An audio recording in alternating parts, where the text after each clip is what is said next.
Lorsque vous jeûnez, ne prenez pas un air sombre, comme les hypocrites. Ils arborent un visage défait pour montrer aux gens qu'ils jeûnent. Amen, je vous le dis, ils tiennent là leur récompense. Mais toi, quand tu jeûnes, parfume-toi la tête et lave-toi le visage, afin de ne pas montrer que tu jeûnes aux gens, mais de ton Père qui est là, dans le secret, et ton Père qui voit, là, dans le secret, te le rendra.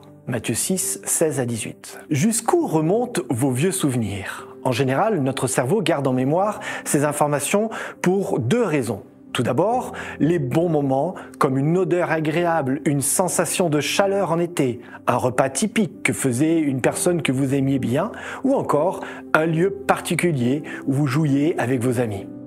La deuxième raison qui motive notre souvenir est, à l'opposé, un sentiment désagréable, comme une odeur nauséabonde, une blessure physique, comme se casser un bras, ou encore la perte d'un être cher.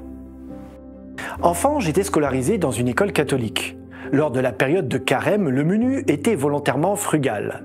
Je me rappelle que les maîtresses appelaient cela l'opération bol de riz. Le menu de la cantine, ce jour-là, était simple. C'était du riz en entrée, du riz en plat principal, et je vous le donne en mille, un dessert, nous avions du riz.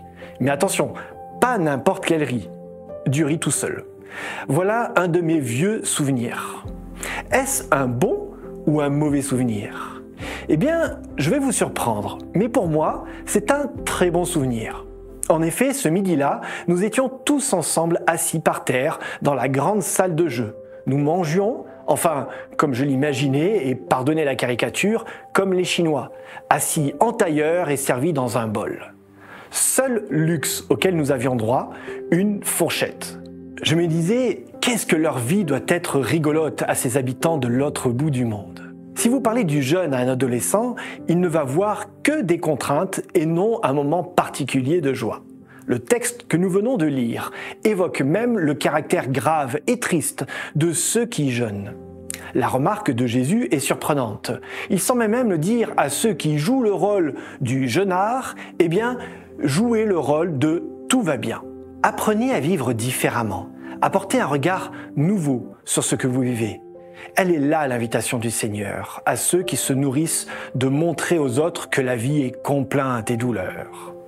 Tout comme dans cette opération de bol de riz était pour moi un jeu pour découvrir un autre univers, Jésus invite son auditoire à se tourner vers son intérieur, vers son Dieu. Ne pas faire pour paraître, mais pour vivre. Elle est là la différence majeure.